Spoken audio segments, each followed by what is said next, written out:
கர்த்தருக்குள் பிரியமானவர்களே, ஆண்டவராய் இயேசுவின் புண்ணிய நாமத்தினாலே உங்களை வாழ்த்தி வரவேற்கிறேன்.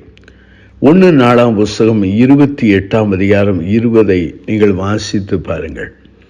அந்த 20வது வாக்கியத்திலே தாவீது தன் குமாரனாகிய சாலமோனுக்கு இறுதி நாட்களிலே கொடுக்கிற ஆலோசனை அந்த வசனத்திலே சொல்லப்பட்டிருக்கிறது.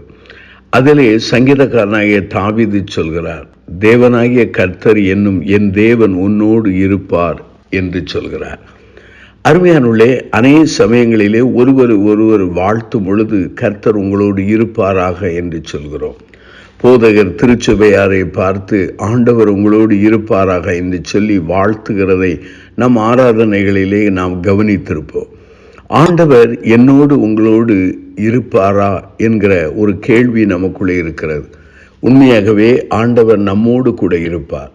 அவர் நம்மோடு இருக்க வேண்டும் என்றால் என்னென்ன காரியம் செய்ய வேண்டும் என்று சங்கீதக்காரர் தன் அனுபவத்திலே தன் குமாரனாகிய சாலமோனுக்கு சொல்கிறார்.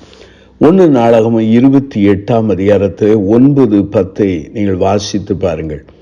என் குமாரனாகிய சாலமோனே, நீ உன் பிதாவின் தேவனை அறிந்து அவரை உத்தம இருதயத்தோடு உற்சாக மனதோடு சேவி. கர்த்தர் எல்லா இருதயங்களை ஆராய்ந்து நினைவுகளின் தோற்றங்களை எல்லாம் அறிகிறார். நீ அவரை தேடினால் உனக்கு தென்படுவார். நீ அவரை விட்டுவிட்டால் அவர் உன்னை என்றைக்கும் கைவிடுவார். இப்போதும் எச்சரிக்கையாயிரு. 10வது வாக்கியத்திலே, பரிசுத்த ஸ்தலமாக ஒரு ஆலயத்தை கட்டுவதற்கு கர்த்தர் உன்னை தெரிந்து கொண்டார். நீ திடன் கொண்டு அதை நடப்பி என்று சொன்னார். அருமையானுள்ளே, இந்த வசனங்களிலே ஏராளமான குறிப்புகளை சொல்ல முடியும். ஆனால் குறிப்பாக 4 காரியங்களை நான் சொல்கிறேன். முதலாவதாக, அங்கே சங்கீதக்காரனாகிய தாவீது சாலமோனுக்கு சொல்கிற ஆலோசனைகளின் முதல் ஆலோசனை என்ன? உன் பிதாவின் தேவனை அறிந்து, ஆண்டவரை அறிந்து கொள்ள வேண்டும். ஆண்டவரை அறிந்து கொள்கிறது ஒரு கடினமான ஒரு காரியம் அல்ல. ஆண்டவர் திரு வசனத்தின் மூலமாக தம்மை குறித்த அறிவை நமக்கு தருகிறார். அவரோடு உள்ள உறவிலே, அவருடைய பரிசுத்த ஆவியினாலே ஆண்டவரை அறிகிற அறிவிலே நாம் வளர ஆரம்பிக்கிறோம். ஒரு மனிதனை எவ்வாறு அறிந்து கொள்ளலாம்? அவரோடு பழகும் பொழுதுதான் அவரை அறிந்து கொள்ளலாம். தெய்வத்தோடு, ஆண்டவரோடு நாம் பழக அவரை அறிந்து கொள்ளலாம். ஆகவே ஆண்டவர் நம்மோடு கூட எப்போதும் இருக்க வேண்டும் என்றால் அவரை அறிகிற அறிவில் வளர வேண்டும். இரண்டாவதாக, அதே 1 நாளாகமம் 28ஆம் அதிகாரம் 9 பாருங்கள். அங்கு சொல்லப்பட்டிருக்கிறது, நீ கர்த்தரை சேவி, உன் உத்தம இருதயத்தோடும் உற்சாக மனதோடும் சேவி.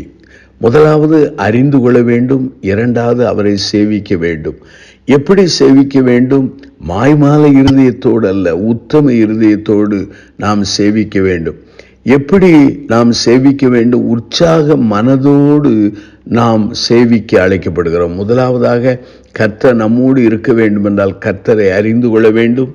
இரண்டாவதாக, அவரை நாம் சேவிக்க வேண்டும். மூன்றாவதாக, அந்த 1 நாளாகமம் 28:9 நீங்கள் வாசித்து பாருங்கள். அங்கே வேத வசனம் மிக தெளிவாய் சொல்கிறது.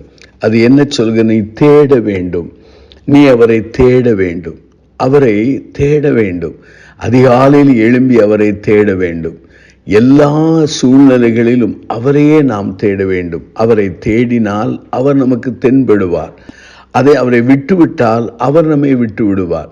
மத்தேயு 7:7 என்ன சொல்கிறது? கேளுங்கள், அப்போது கொடுக்கப்படும். தேடுங்கள், அப்போது கண்டடைவீர்கள். தட்டுங்கள், அப்போது திறக்கப்படும் என்று சொல்லப்படுகிறது. ஆண்டவர் நம்மோடு இருக்க வேண்டும் என்றால் அவரை குறித்த அறிவில் வளர வேண்டும். ஆண்டவர் நம்மோடு கூட இருக்க வேண்டும் என்றால் உத்தம இருதயத்தோடு உற்சாக மனதோடு அவரை சேவிக்க வேண்டும்.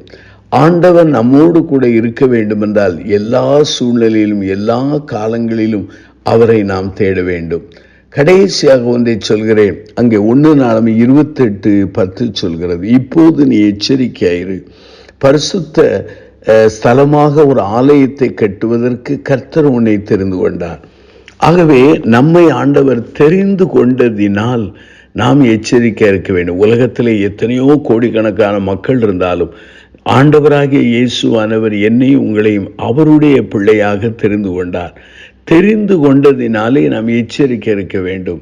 சங்கீதக்காரனாகிய தாவீது தன் குமாரனாகிய சாலமோனுக்கு சொல்கிறார், இப்பொழுது நீ ராஜாவாய் மாறிவிட்டாய். இப்போது உன் கைகளிலே ஐஸ்வர்யம், அதிகாரம், வல்லமை எல்லாம் கொடுக்கப்பட்டிருக்கிறது. இப்போது உன்னுடைய வாழ்க்கையிலே உனக்கு ஆண்டவருக்கென்று செய்ய வேண்டிய திட்டங்கள் கூட கையளிக்கப்பட்டிருக்கிறது. அந்த சூழ்நிலையிலே நீ மிகுந்த எச்சரிக்கையாயிரு என்று சொல்கிறார். இன்றைக்கு அநேகர் வாழ்க்கையிலே எச்சரிப்பின் தன்மையிலிருந்து விலகி வஞ்சக வலையிலே விழுந்து விடுகிறார்கள். ஆனால் ஆண்டவர் நம்மோடு கூட இருக்க வேண்டும் என்ற 4 காரியம் செய்ய வேண்டும். ஆண்டவரை அறிகிற அறிவில் வளர வேண்டும், அவரை உற்சாக மனதோடு உத்தம இருதயத்தோடு சேவிக்க வேண்டும், அவரை மெய்யாய் தேட வேண்டும், அவர் நம்ம கொடுத்தப்பட்ட பொறுப்புகள் எல்லாவற்றிலும் செய்வதற்கு நாம் எச்சரிக்கையாக இருப்போம். அப்போது ஆண்டவர் நம்மோடு கூட இருப்பார். கண்களை மூடி செபிப்போம். அன்பின் ஆண்டவரே, பல சமயங்களிலே நீர் திருமறையின் வசனத்தின்படி கொடுத்த ஆலோசனைகளை மறந்து எங்கேயோ தூரமாய் போய்விடுகிறோம். மறுபடியும் இந்த வார்த்தைகள் மூலமாய் எங்களோடு பேசி நீர் உமக்கு நன்றி. மறுபடியும் அர்ப்பணித்து நீர் எங்களோடு கூட இருக்கிறீர் என்கிற நிச்சயத்தை பெற எங்களுக்கு உதவி செய்யும். இயேசுவின் நாமத்தில் ஜெபிக்கிறோம் பிதாவே.